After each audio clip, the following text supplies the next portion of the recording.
Hello everybody and welcome back to episode number 11 of the Moon Boy podcast. I'm here with Dalin Anderson at High Altitude Investing. My name is Donovan Jolly at DIY Investing, and you guys are watching the Moon Boy podcast. We make an upload every single weekend, so you guys can count on a Saturday upload, aside from 5 days a week from both of our normal content. To get any information, make sure you guys subscribe to both of our channels. Links will be in the description below, so you guys can find access on all of our social media. Today, we're just going to be talking about all of the cool things that are happening inside of the cryptocurrency community. On top of that, the global crisis that we're all experiencing as well. Pandemic. Yeah, pandemic. And just some overall thoughts and perspective with investing, because me and you have been in the market for a while. We kind of know how all of this works. And oil is doing some exciting stuff too. Yeah, exactly. There's really endless amounts of things to talk about, and so it's going to be a good video for that specific reason. Before we jump into anything, I wanted to quickly say a couple things.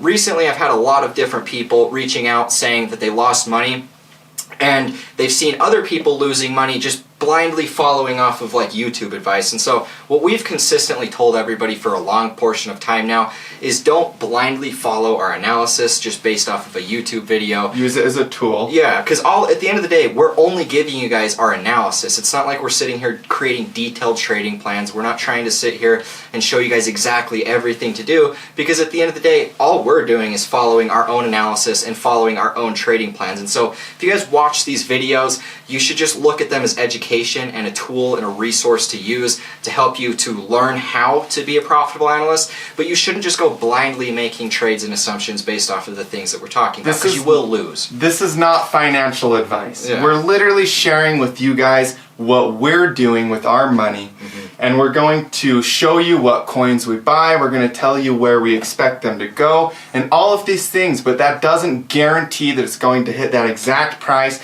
That doesn't guarantee that it's not going to capitulate a little bit further before it goes to that price, and that's not a guarantee that it will go to that price ever anyways in the first place. But that's what we're doing. That's where we're putting our money and when we're putting our money.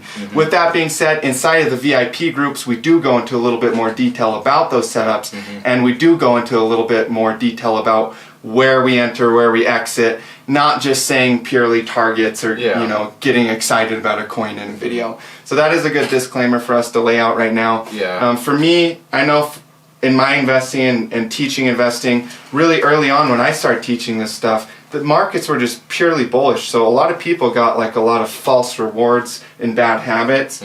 So a lot of people that followed me made tons of money in 2017. 2018 comes around, strategies need to be changed, bear market comes in place. My previous buy the dip strategy didn't work as well as it was before, and of course I start losing some money based on my bad financial choices.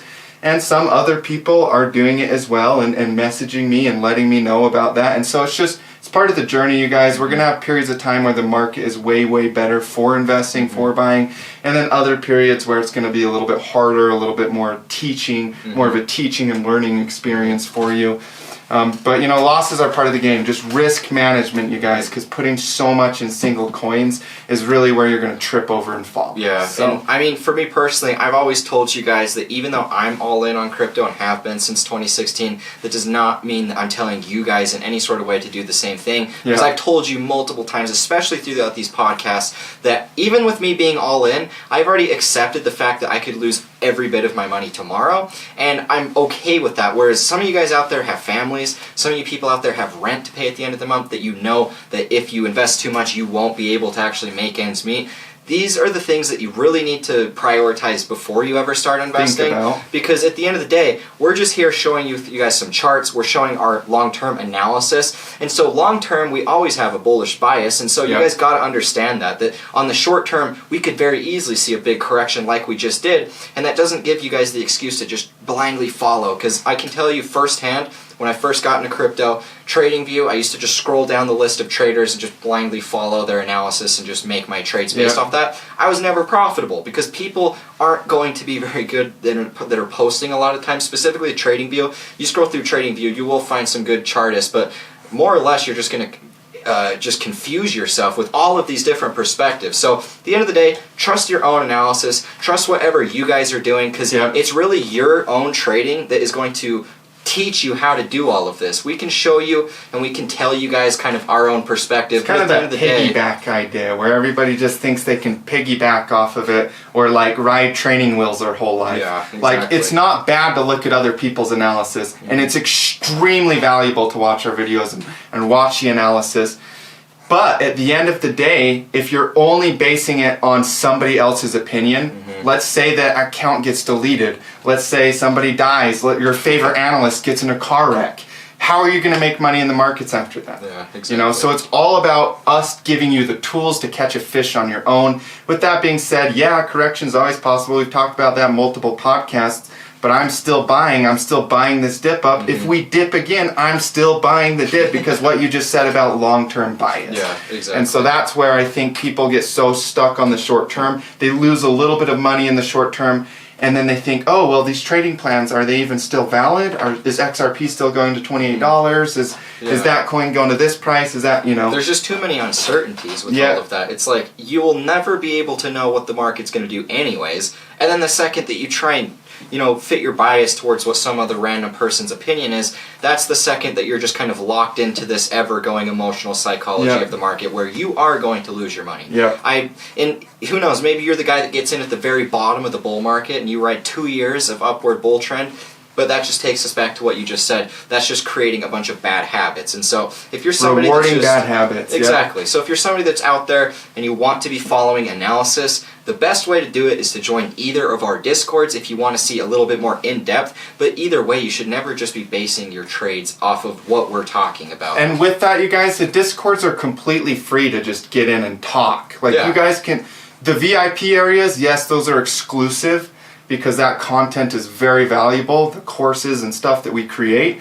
But there, you can just join the Discord. You can start talking with other traders. There's going to be some that are already VIP that can teach you stuff that they've been learning. It's just an open community to learn and grow.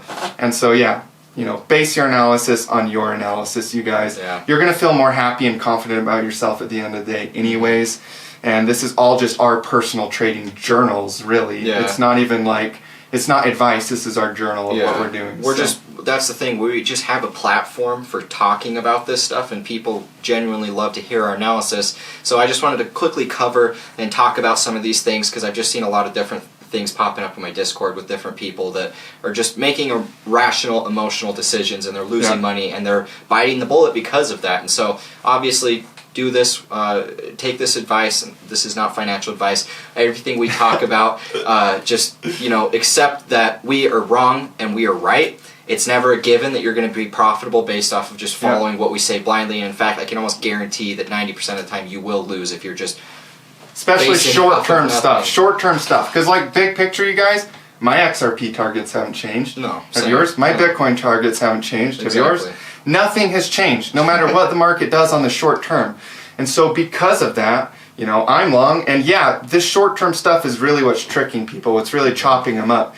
Because they get a price down and then they get chopped up and then they start looking at all these other analysts to figure out something that fits their bias so that they can then make an emotional decision and justify that emotion based on somebody else's bias or somebody else's analysis. So, we're giving you guys the tools. But I think that's really most of what we need to go over there. Disclaimers, you guys. It's not advice, it's our perspective in our journal. And that's something I've learned a lot in my own career, too. I mean, just when I first started learning this stuff, I learned that if I leaned too much on other people, I was right a lot of the time on my own if I would have just trusted myself. And so it really rewards to trust yourself. Quickly just touch up on the example. If you go to high school and you're sitting in math class and you take the entire semester cheating off of the guy next to you and then you have the final class or the final test or whatever, how are you supposed to pass the test if you have absolutely zero idea what you're doing? The same principle is applied to everything that we talk about on here. At the end of the day, you guys are only going to be profitable on your own end. You can pay for... We've paid money for courses. We both invested. We've sought out how to actually educate ourselves and learn from this, and we've went through the trial and error to do so. And so for you guys out there, Don't blindly follow us. Make sure that you're actually putting in the work and, you know, investing within yourself to actually make all of that work. But with all that being said, I mean, what do you think about oil recently? Because I know that that was a major flooded industry not too long ago. Literally last week, you guys, I think it was CNBC, was saying that oil would go into negative prices. This was when it was at $20, and now we're just over $30 a barrel, maybe just, about 29, somewhere around there. Around $30 a barrel in oil, so that's $10 increase in the period of a few days after they said the price would go negative. And then people wonder why we have a hard time trusting the media sometimes. Same story, same agenda. It's always the same. All of this, what's happening, reminds me of like just the China FUD that came out back in 2016, right before 2017, when we were hitting all-time high in Bitcoin, and then China banned Bitcoin, and Bitcoin sold off like 30% overnight.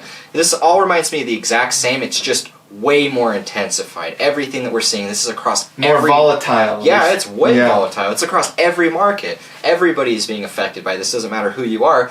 And so there's so much fear involved, and that's why it's almost more exciting, because we all know how this ends on the upside. Eventually, this is all just the narrative to attach whatever bias they can towards failing markets, falling prices, whatever it might be. And then the second that the narrative shifts, they're going to switch it with something else, and then everything's just going to go up again. You know, I personally know quite a few people growing up in a small town in Utah that is mainly based on an oil-filled economy. I know people that just barely sold their oil companies. Like an oil company that would have been worth $200 million, and now they're selling it. You know, because of the panic, because of the dip, because of the fear. And it's just, you guys, you know, from my perspective, now is the time to be buying oil companies, to be buying oil futures contracts, to be finding shares of different companies on E-Trade or on TD Ameritrade or whatever brokerage you use for your stock trading and your futures trading.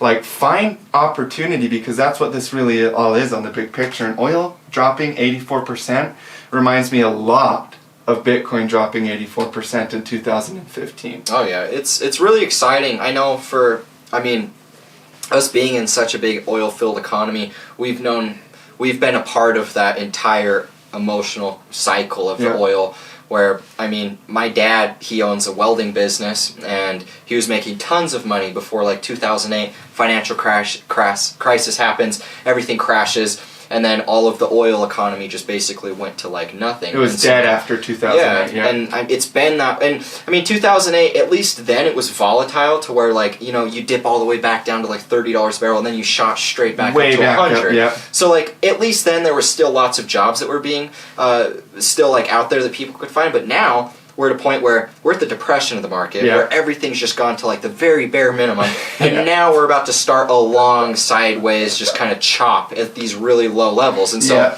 now we have this opportunity to be investing in the infrastructure. I mean, smart money is buying all of this. I actually had a buddy that recently sold his oil-filled company. Luckily for him, he sold it right at the top.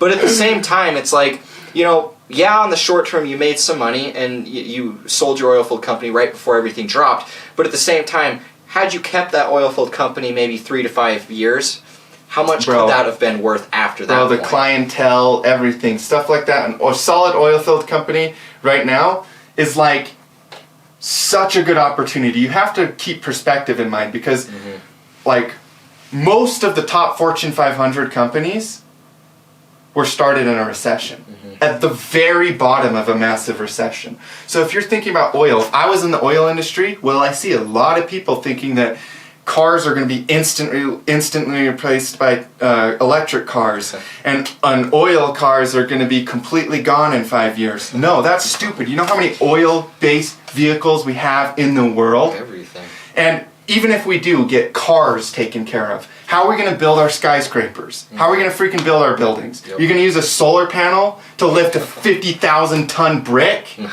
No. You're going to use oil and hydraulics and gas and fossil fuels. So in my opinion, investing in oil companies, buying oil companies, even if you're somebody that knows how to build an oil company, now is the time to be doing it, because it just reminds me of creating a Bitcoin company in 2015. Yeah, the way I look at it, I mean, we look at oil, literally everything in our everyday life.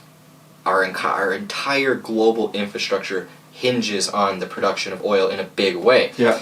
Everything, all of our consumer products, plastics, everything, petroleum, it all comes from these oil producers. And that's the thing people fail to realize, is the fact that the batteries, the lithium inside of the car batteries for electric cars, you can't have that without oil-filled companies. You can't have any of the tools and resources to create that electric car. And I'm not saying that electric cars are bad. No, because they're awesome. It's an initiative that we should continue to strive for. Yeah. But at the end of the day, where we're at right now is we're not anywhere close to being at the point to just give up fossil fuels. That's just not going to happen quite yet.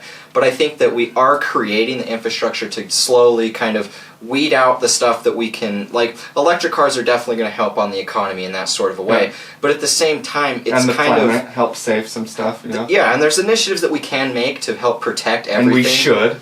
Exactly, but at the end of the day, too much hinges on oil to just think that it's just going to disappear, because it's not. Yeah. It's just not going to happen. It's all just part of, the illusion that's created, the emotion of the cycle, because oil goes down to $20 and then everybody's like, it's going to go into negative price. Oh no, oil is never going to be used again. Everything's going to be electric in the future. Mm-hmm. Why was I such an idiot to think that oil was going to be here? And they just create all these illogical conclusions that aren't based in reality. Right. And so I do believe in electric technology. I do believe we should find solutions that are better long term for our planet, for our people, for everything. Mm-hmm.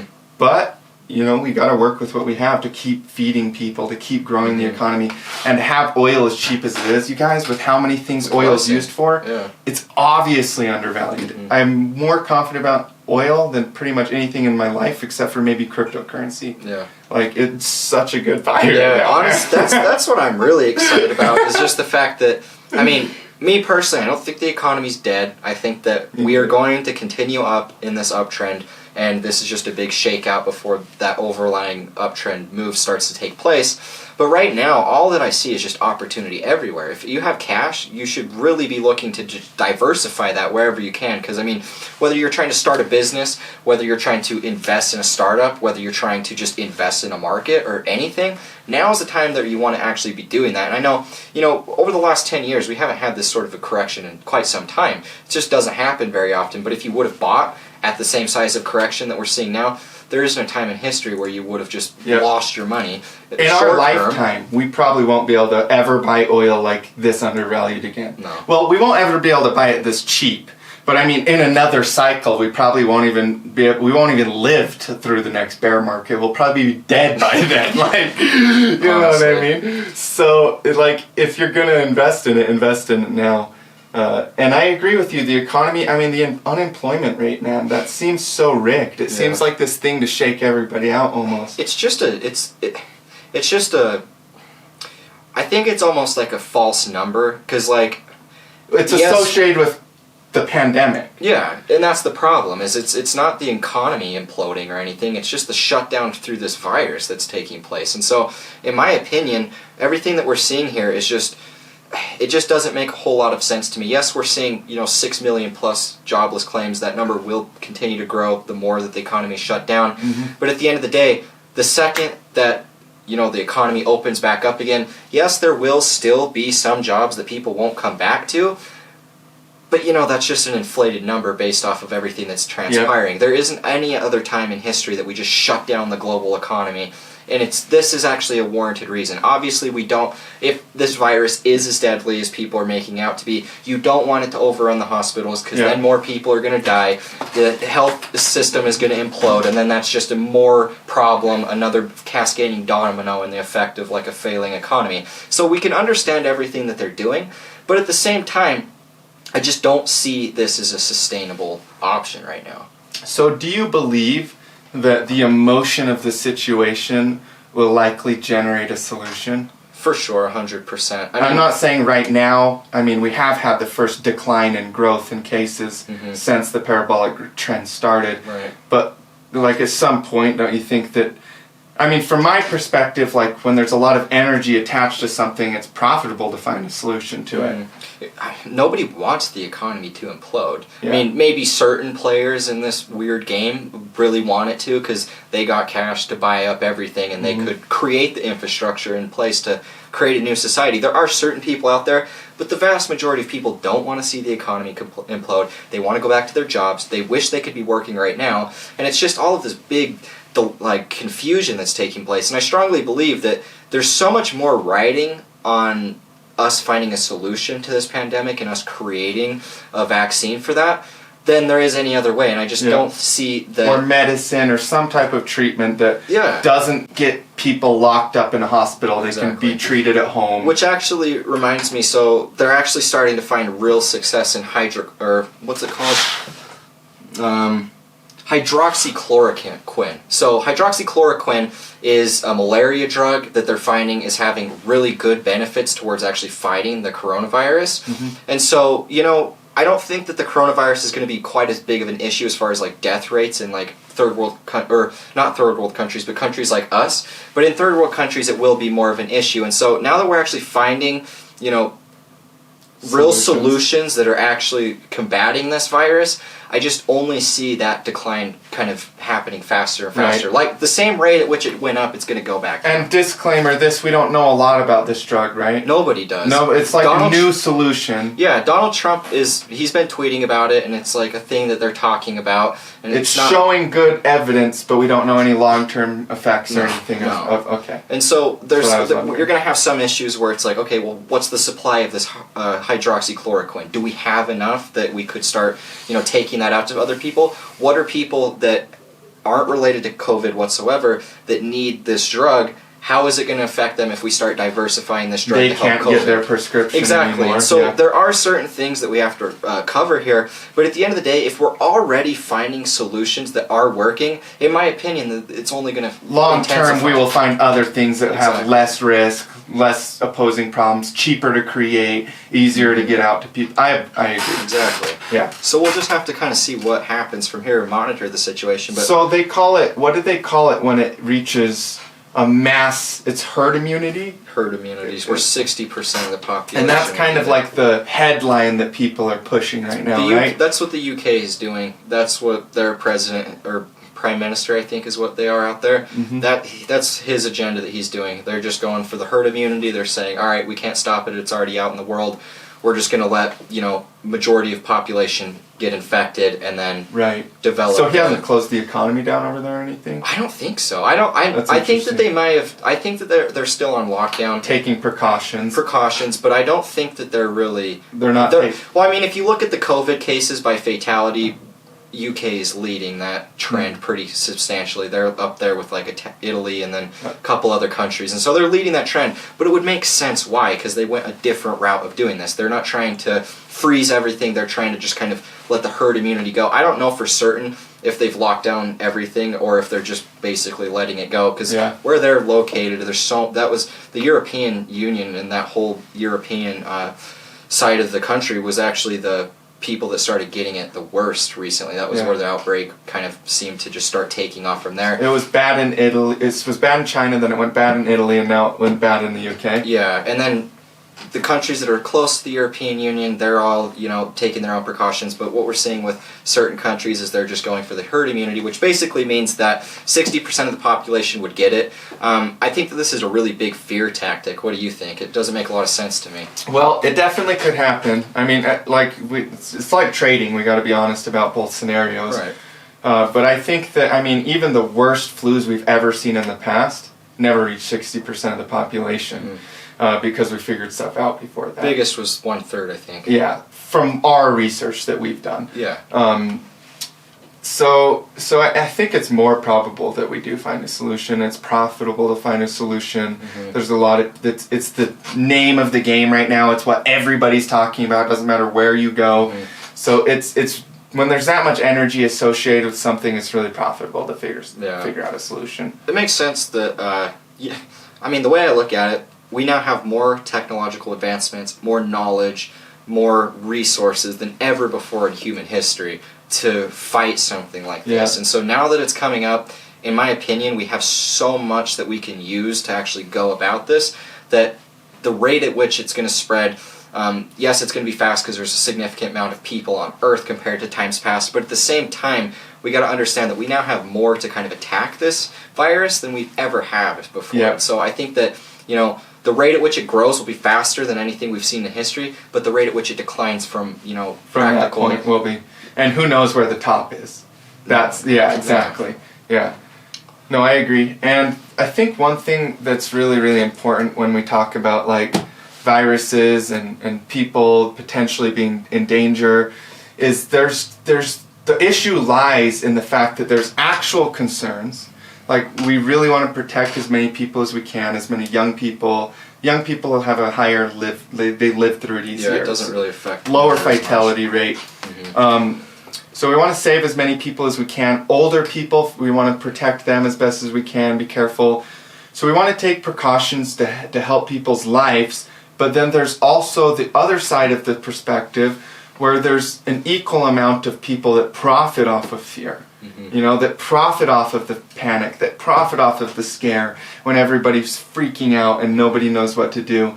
And so there is a huge incentive and a huge motive behind perpetuating that fear. And that's where, if you get on Wikipedia or whatever, you can find articles about fear, uncertainty, and doubt, which is a tactic that's been used even when we used to barter items between each other. People would create fear around something so it was perceived as less value, so they could get it for cheaper. And that's kind of what could be happening with oil, with stocks, and a lot of those things. So yes, it's a real concern. We care about the people. We want to be careful about the health aspect of it and how it affects our society. But there's also a balance in how much of this is just being that they're controlling and manipulating your perspective through all of this. Exactly. And that's the unknown that really nobody can answer, and we won't know until, you know, a cure happens or it gets significantly worse than it is now. And that's what we're just going to have to watch and monitor and see.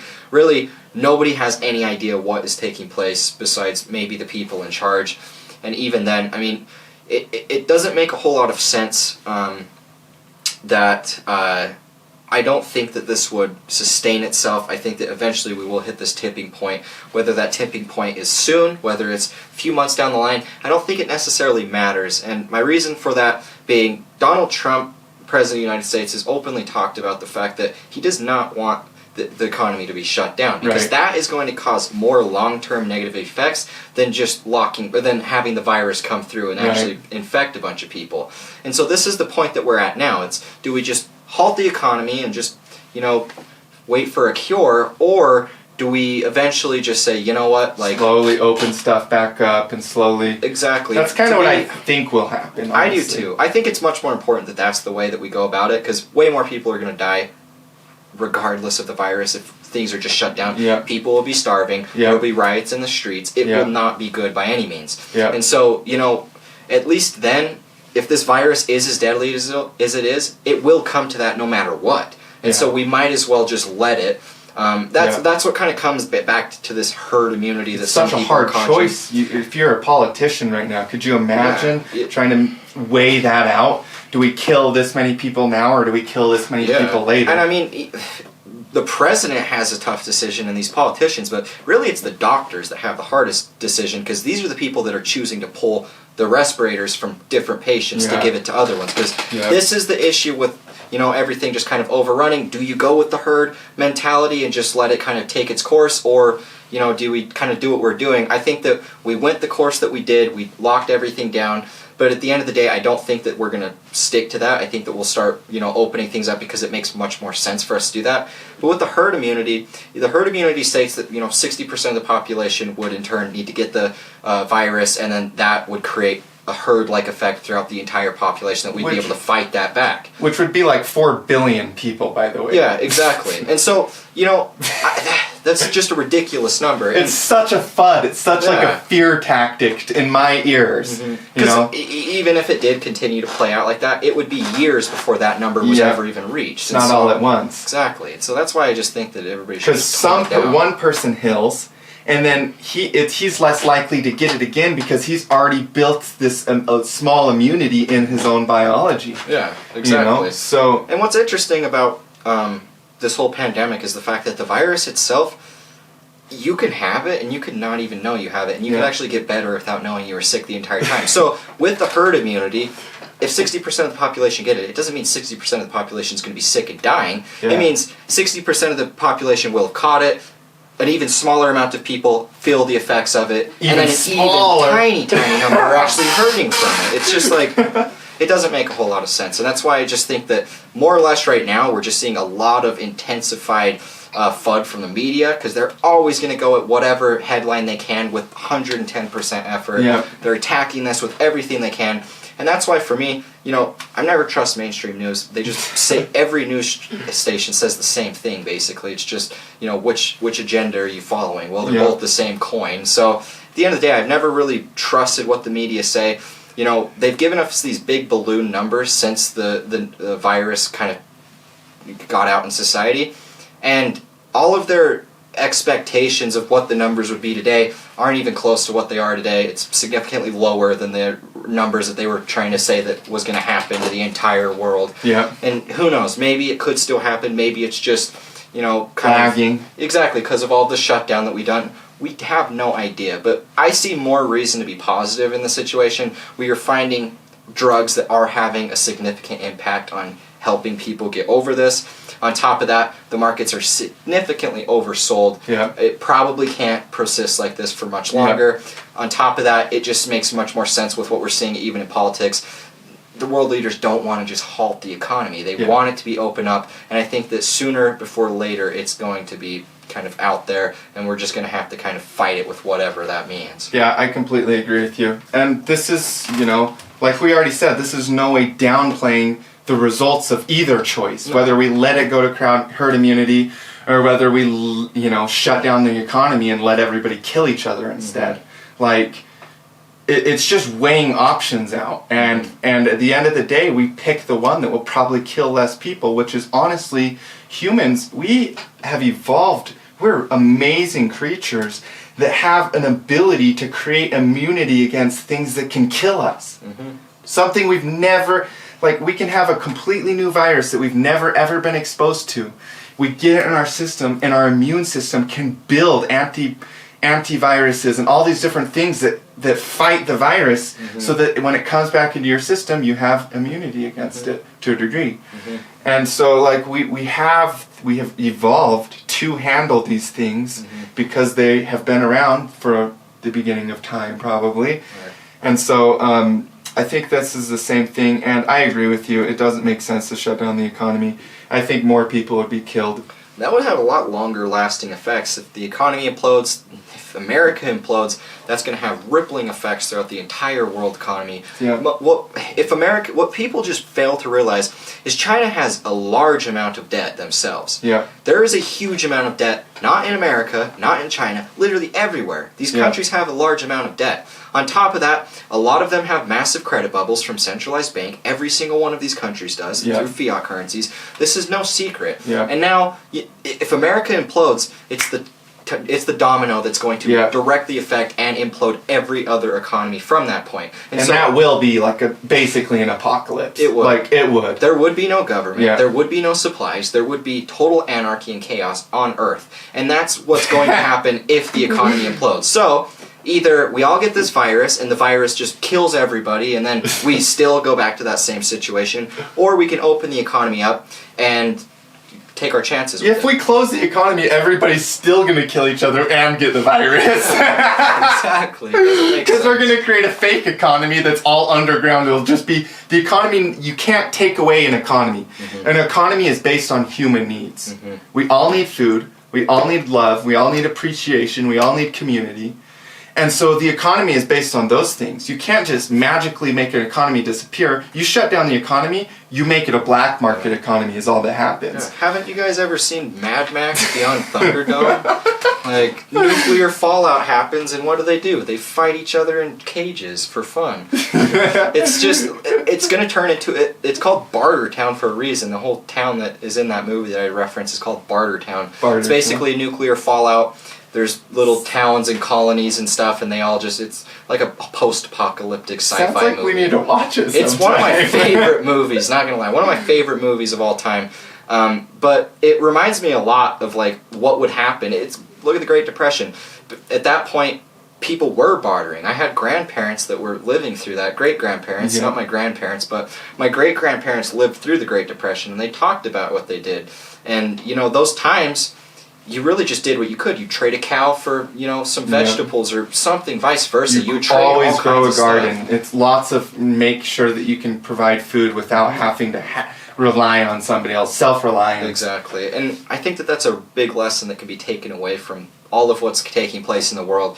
I think that this is a real big eye-opener. Unfortunately, humans are quick to forget, and, you know, if this blows over 2 years after, nobody will even think about this The stupidity again. will stay. Exactly. And so I think that for the people here that are seeing what's taking place, that are seeing how bad this could be if it got worse from here, now is the time where you start educating yourself on how to plant a garden. Now is the time where you start educating yourself on survival, wilderness survival, things that we've already known. How to make black powder from scratch. Yeah, exactly. You know? You need like to that. exactly. You need to learn how to create for ourselves. So I mean, you know better than anybody that, you know, being born and raised here, you learn how to do all these stuff. You learn firearm safety. You learn why it's not smart to live in a city, because when stuff like this happens, everybody turns to animals and kills each other. We learn about all this stuff. We know how to plant a garden. We know how to, you know, collect rainwater even though it's illegal. Like, there's all of these things that we can go about doing to really help benefit our lives.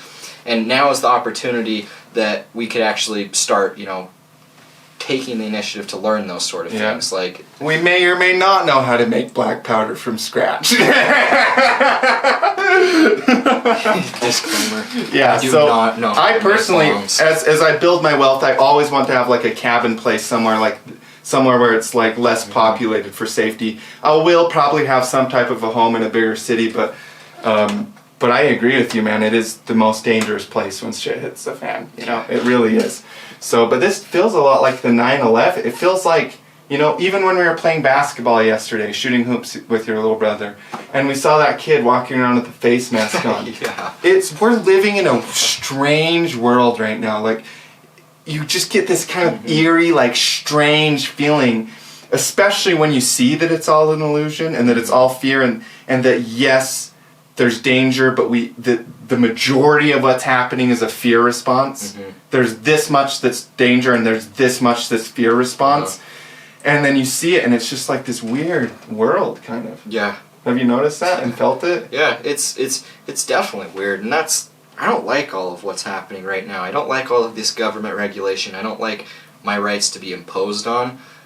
To be completely honest, my own personal opinion, I would rather die and get sick than have my rights just completely be eradicated. Because that's what you live for in the first place. Exactly, and that's what I see happening right now. I mean, we're in quarantine. We're experiencing what communism is like to some degree. We're experiencing what socialism is like to some degree. Definitely socialism. Yeah, more socialism than communism, really.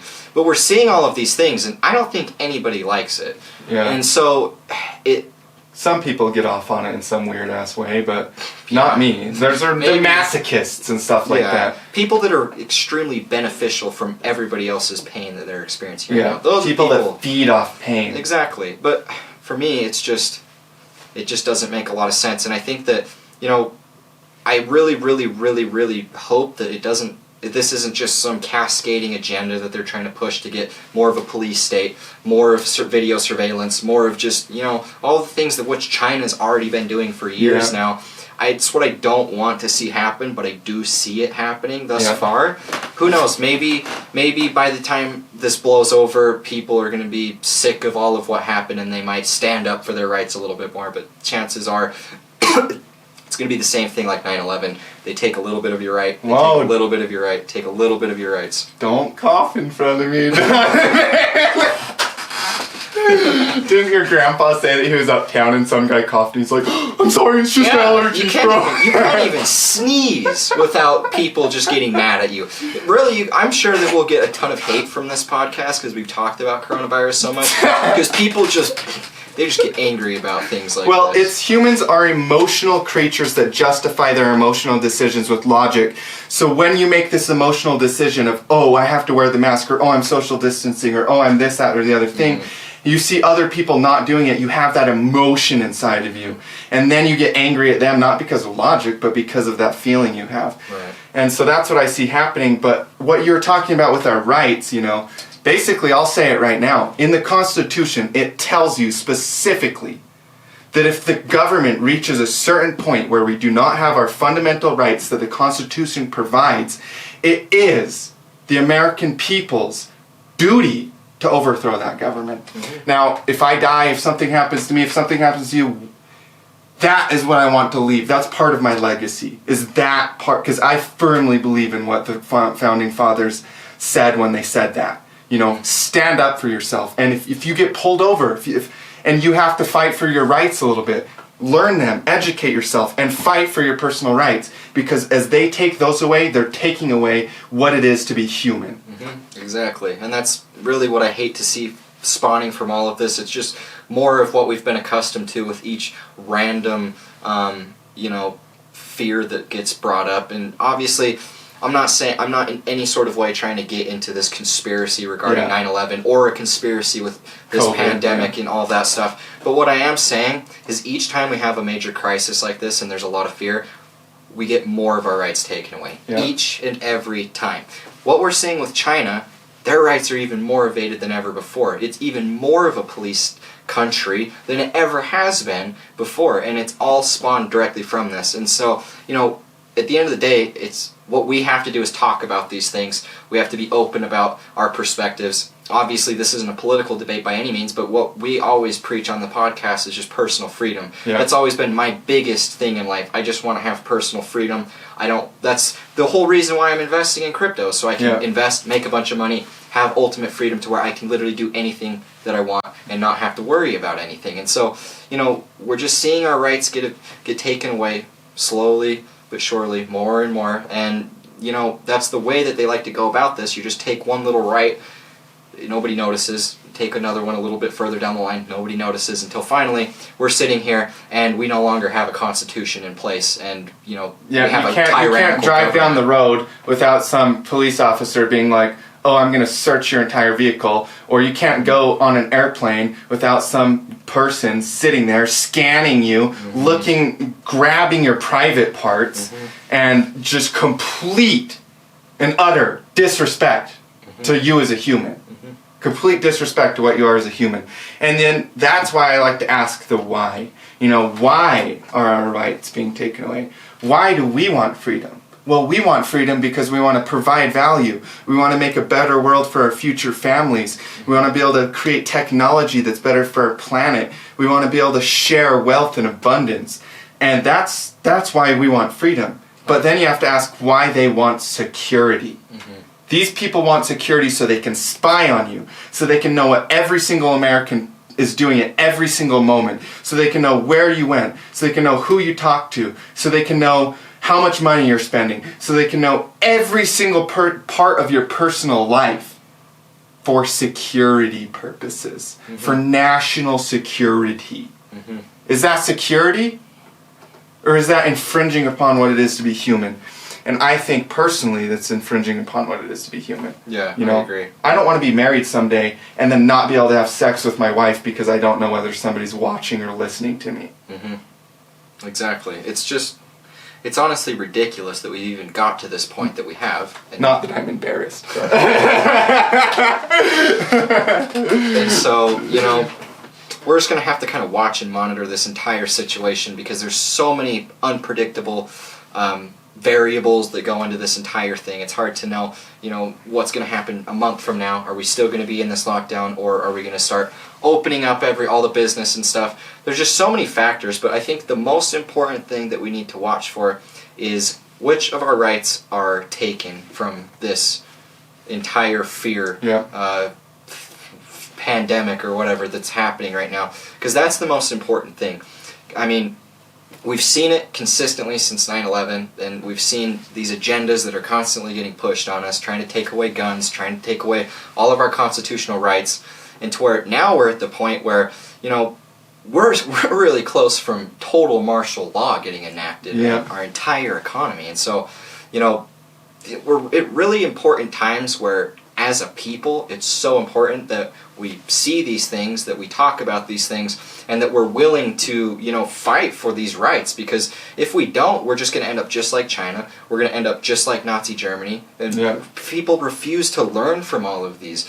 There's so many similarities between Nazi Germany and what's happening in China, or even to some degree Rome in America. It's all of the same. You see the exact same similarities between each rising fall of an empire, and it's just ridiculous that we as humans just cannot seem to remember that, it was only the 1940s that Hitler, well, a little previously than that, but Hitler rose to power in the 30s and 40s, and a lot of the things that he told his people are the exact same things that political leaders today are telling their people. Yeah. And we've just magically forgot over the last 100 years that was a problem. And it's just crazy. Well, and part of that is, I think, the education system, which is not public schools, it's government schools. Mm-hmm. And government schools tell you, here's what you should believe, here's what you should believe. Mm-hmm. And they generally make people more and closer to socialism, and then they take them from socialism into communism. Yep. And that's all just because of ideological beliefs that are perpetuated by government schools. Mm-hmm. That's why we need to decentralize everything. Decentralized government. That's true, though, because the government... The internet kind of is that a little bit, but the thing is like... It's like a platform for it. Yeah, it's like a platform for more decentralization in opinion and ideas and stuff. I think the internet's the infrastructure, and blockchain will be the platform for all of these things to just actually, we'll have functioning voting systems that actually work and aren't trust. Yeah, jeez. Yeah. There were so many people in the last election that were dead that voted. It was ridiculous. Dead? Yeah. Dead people were voting? Yeah, and I don't even want to get into a Democrat-Republican debate, but they were all Democratic voters. Yeah, that's interesting. Yeah, but that was because the freaking machines, the voting machines are owned by George Soros, if you didn't know that. I didn't know that. Yeah, and but that Hillary Clinton was under George Soros' payroll as well. So it's just weird little things. There's lots of little things that are connected like that for sure. I think that one interesting thing. I'll just say this right now. I think teams are bad. I don't think it's smart for us to say I'm a Republican or I'm a Democrat or I'm a Libertarian, and I even on my Facebook probably says I'm a Libertarian to be honest with you, but I would say the smartest thing to do, and avoiding the political side of this, but the smartest thing to do from anything, whether it's Democrat, Republican, or whatever, is to learn from every side and seek first to understand before you seek to be understood. Mm-hmm. And that's one thing I work on every day. There'll be little moments where I'm like, oh, I tried to be understood first. Even tried to be adamantly understood first, rather than trying to seek to understand and listen very first, and then explain my opinion and my side. And that's human nature, whether you're Democratic, Republican, or a Nazi, or a Libertarian, or whatever team or flag or thing you want to represent. Yep. And so I think that's one thing that I really want to push in today, and just with all the fear in the world, is to remember that, seek first to understand somebody else, and then you have some room, some reciprocity to be understood. That's the biggest issue, is the fact that everybody has their own opinion, but nobody wants to talk about their opinion to somebody that has a varying opinion and then come to an understanding. It's always, no, I'm right, you're wrong, here's why, and then that person, no, I'm right, you're wrong, here's why, and you never come to an understanding at all, and there's never an agreement. This is the problem with politics. It's all one side. It's just Democrat versus Republican. It's so much easier to control an entire people if you just pit them against each other, because there's never anything positive that ever comes from that. Yeah. It's just two sides fighting against each other, never coming to an ultimate agreement. And that's what we see. We see a Republican get elected, and we see a Democrat get elected, and it's just there's so many positives that can be taken from each side. And I guess Libertarian for that example, everybody should just quit fighting about their side being right, because nobody knows. Being right or wrong is an illusion. Yeah. And so the second that we instead try and figure out, okay, what's the best solution that's going to create the best results? Results, that's another word, not the one I was thinking of, but results, and that's how we go about doing it. We just need to come to an understanding first. Or come up with two solutions and have people choose which one they want. You know what I mean? There's always ways that you can do it without pinning each other on each other. And when you pin each other on each other, it's when you see stuff like Fox News or, and I'm not even downing any channels except that we don't generally trust media for investing. But like, you watch these news channels and then they just have one person that's on one side and one person on the other. And it's this heated debate where they're yelling at each other by the middle of it. They're literally just screaming at each other in their face. And then they're finally like, okay, whatever. And then they let like one person speak for like 15 last seconds. And then they're like, okay, that's the end of it. Neither side gained anything. And all that happens afterwards is the person that's watching that, if they feel like they're a little bit closer to that side or a little bit closer to that side, they're angry just like the person that they watched that represents their side. It's always easier to control somebody that's angry about something. Division and separation. That's what I keep using the presidents in politics for some reason. I don't know why, but it's just like what happened shortly after Trump got elected. It was just riots in the streets. There was just people everywhere that were angry about this, and it's like, like if you disagree with who the president is, the worst thing that you can do is just try and fight against a show. Yeah, exactly, because then the other side's just more mad at you for that. They want even less to do with you than before, and you're even further away from ever coming to any sort of understanding at all. And that's where we're at right now. We've had these two sides. At one point, we were probably very similar in our overall perspectives. Now we're to the point where each side is so vastly different that it's even harder to come to these understandings. And that's why I think that this has been the case, like the political structure. It's just, it's never, I don't think it was ever meant for us. At the start it probably was with our forefathers, because obviously everything that they've taught inside of the Constitution, all of our rights, the only way that they could have come up with that was because they themselves were through crises. Yeah, George Washington fought in the battles against the opposing enemies from the Briton soldiers and all of this stuff. And, these are true leaders, and now we're at this point where everything's just people that were handed everything their whole life are now making these tyrannical decisions that have direct consequences. You can press a button that blows up an entire other country if you feel like it. Exactly. We're just at this weird stage. But with all that being said, even though there is all this uncertainty, even though there is all this chaos, at the end of all of this, there will be something great that comes. And I think that we're seeing all of this. I mean, with all of the stimulus checks that just came in from the government, those were all digital, and so they're using blockchain technology for all of this type of stuff. That's so cool. And so now that we're already seeing this, it's like everything that we've wanted since we got into crypto. Lining up for crypto. Exactly. And crypto is, dude, I'm so bullish. Yeah, same. I'm so bullish right now.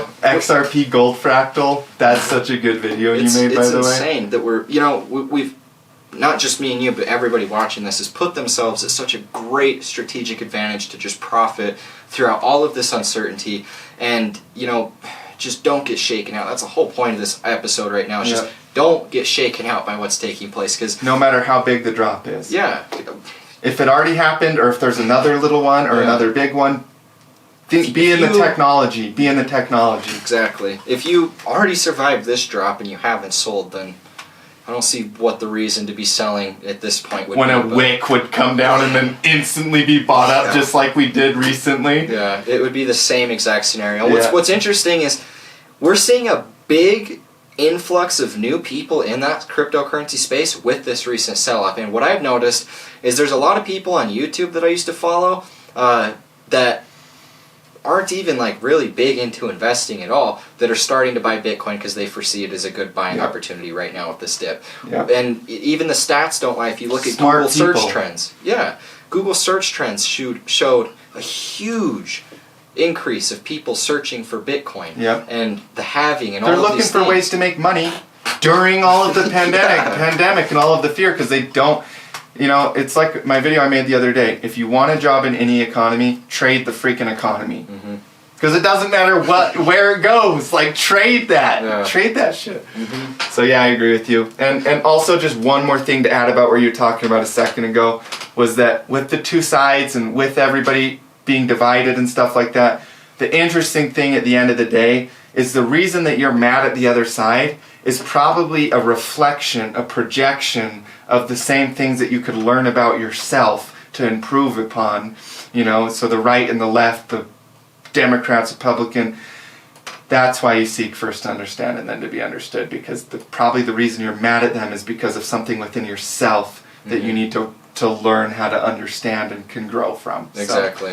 So, and along with that, like that also goes along with Bitcoin and the bulls and the bears. You know, it's like the same thing. People are like, oh, I'm a bull or I'm a bear, and then they get emotional and then hate bears or hate bulls and unfollow people that made a wrong call, or, you know, like everybody makes wrong calls. Like the best analysts I've ever seen have tried to call the top on Bitcoin at 7,000. Tried to call it top on Bitcoin at this. Try to call the top.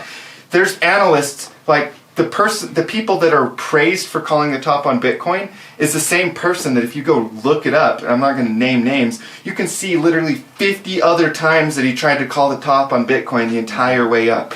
So like, to just be logical and honest about this is the most important thing. And it doesn't matter if you're a bull or a bear, try to understand why the bear is a bear and why the bull is a bull, but just make smart decisions based on your own choices, you know, and don't let that emotion take over to where you want to just opinionatedly be angry at an opposing energy in your life. Exactly. It's just, it doesn't benefit anybody to go do something like that, because at the end of the day, like you said, you're just projecting some unhealed part of yourself onto everybody else. It fogs your own vision. Yeah, exactly. And that's what I think, you know, politics are to the biggest extent. Maybe they weren't originally, but I think that government and politics, governments have proven throughout history that they're corrupt as hell. There isn't, show me a government that wasn't just corrupt as hell at some point. Like, they're all like that, so like, what if we seem to forgot this time around? Well, that's because people are corrupt as hell at some point. Everybody is. You know, I've done things in my life where I'm like, looking back, I was like, man, I was in a dark place that I did that shit. And it's just all of this is just division on some sort of extent. I just see more and more division when it's in these times that we all need to actually come together to come up with some sort of a solution. But that's the thing. It's like we jump to these emotions that we feel, oh, people are dying, oh, the media is talking about this, oh, my investments are crashing. And all of this is just going to create the most unstable, unpredictable energy within yourself that you're never going to be able to do anything positive with that. And what's interesting about that is when other people are experiencing that unstable, unpredictable energy within themselves, is the right point when the person that has internal balance and internal understanding can so easily see that in everybody else that they have the vision and the clarity and all the fear. Exactly. You know? And that's why the biggest thing for both of us is, even with all of what's happening, even with my portfolio going down and all of this stuff, I don't have the same emotional attachment. I'm not scared by any means. I'm not scared about anything right now. I'm scared more for my family getting sick than anything at all in the world. And so your grandpa, because we're so close with him. Yeah, exactly. It's like, you know, my money doesn't even matter. I invested for the long term. I don't even look at my funds. Like, literally, they're long-term investments for a reason. I just don't mess with it. So all of what we're experiencing now, the only reason you're scared is if you're over-leveraged, if you made some sort of financial mistake, or you just didn't have a plan in place. And so both of us focused on that long-term prospect. All of what's taking place right now is just noise. Would rather just wait for confirmation, and that's the thing. There's literally no reason to be so shaken up about what is happening until something major happens. Either a vaccine is created, or the numbers start spiraling, cascading out of control, and people are legitimately dying, which it mutates 6 times. Exactly. Like, there's too much uncertainty right now to be attaching that, to be giving your emotions to that, most importantly. You're sacrificing a part of yourself. Yeah, you really for nothing. For no reward for that sacrifice. Yeah, and, you know, in these times, listen to people that are clear-minded. Another thing that happens is people just listen to all the confusion and channel right into to the confusion. Channel into anybody that's staying clear-minded. Channel into the people that are like, this could still, like, the world could still not end. You know, because those are the people that know what's really going on. So I think that's pretty much everything I wanted to go over today. Really appreciate all you guys tuning into this podcast. Stay safe out there with everything. You know, we don't know how this is going to evolve, but we have seen history with other viruses, with other things. And I personally believe there will probably be a solution sooner than a lot of people expect. I believe that our investments will see a lot of bright future from here. Share this video with your friends, hit that like button, subscribe to both of our channels, and comment down below if you have any questions or just want to talk about what we've been talking about today. Links will be in the description for all of our social media, all of our YouTube, everything that we do, so you guys can check us out. 5 videos a week of technical analysis, and then on the weekends we do our podcast, so you guys can stay tuned for a lot of more awesome info. But yeah, with all that being said, thank you guys so much for tuning in, and we'll catch you in the next video. Yep, catch you guys next time. Peace out. Peace.